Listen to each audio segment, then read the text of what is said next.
Now,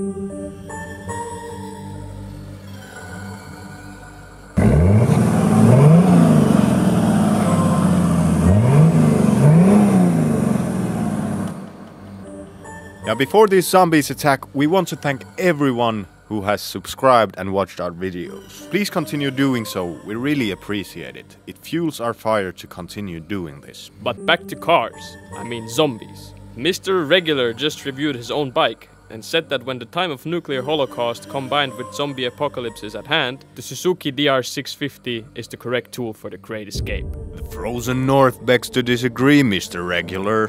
When it's minus 30 Celsius and your gloves have been bitten off by a zombie, you're better off in an old Merc.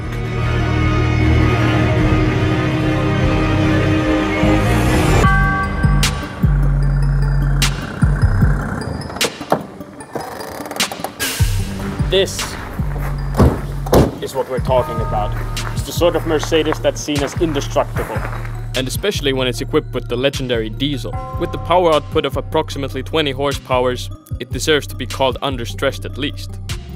And it'll run on anything really. I mean, we just filled her up with horse manure, but it's still running as smooth as ever. I wouldn't really say smooth is the right word now, is it? No, but she still runs, and that's the important bit, I guess.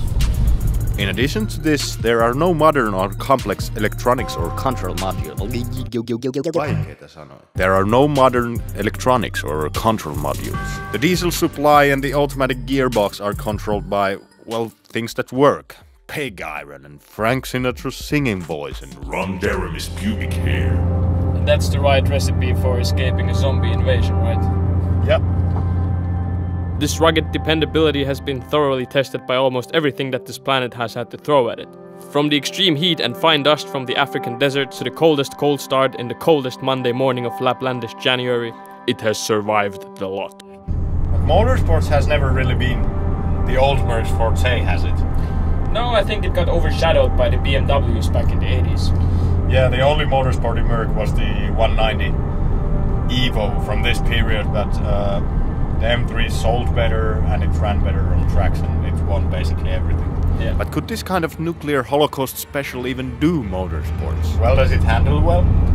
Not really, no. What about the brakes? Are they any good? Nope. What about the acceleration? Give us a little... There's some low down torque, but not really, no. And with its unathletic and low stress nature revealed, we decided to take it out of its comfort zone. If the desert sand or the freezing weather and murky lubricants cannot kill an old Merc, let's see if motorsports can. And so we called the Nürburgring, but unfortunately they were busy. Then we called Silverstone, but they told us they were repaving the main straight. We even resorted to contacting Circuit of the Americas, but they told us they had enough Finns winning races, so we decided to go to the middle of a Finnish forest instead. After all, the smooth tarmac of a racetrack wouldn't even be a worthy foe if we wanted to show these old Mercs tough times. And believe me, we did.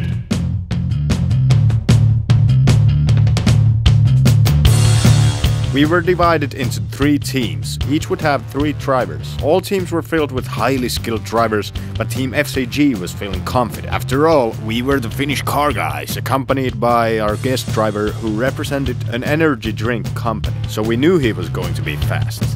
And then it was race time.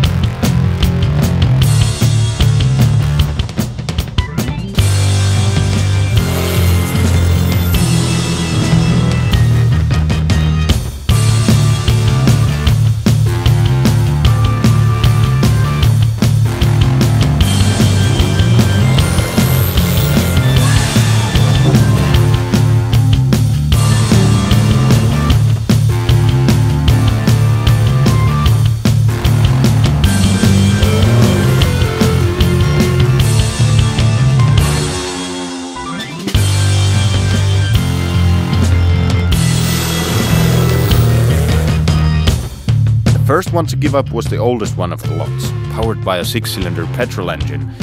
It lost most of its coolant and thus was out of the race, but it didn't forfeit without putting on a show. Savuahan se vain.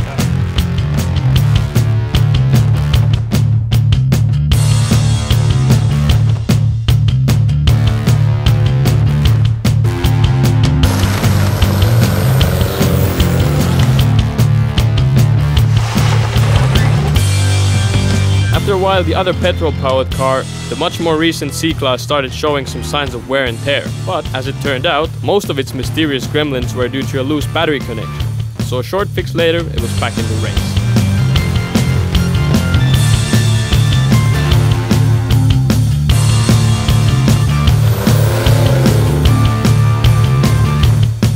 But while the C-Class was getting fixed, it had lost quite a lot of ground to the car that simply would not stop. The old turbo diesel.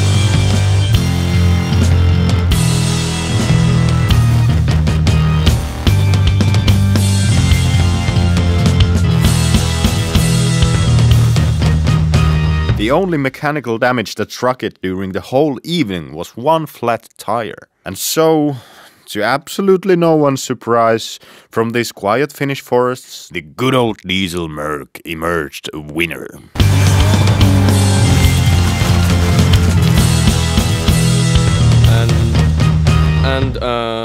What was our point again? Oh yeah, from this we can conclude that when a zombie invasion seems imminent, buy yourself an old diesel Mercedes. Million thanks to the Central Finland old-merc aficionado Jukka for making the race possible. And of course our anonymous apocalypse prepper for keeping the cleaner 124 alive.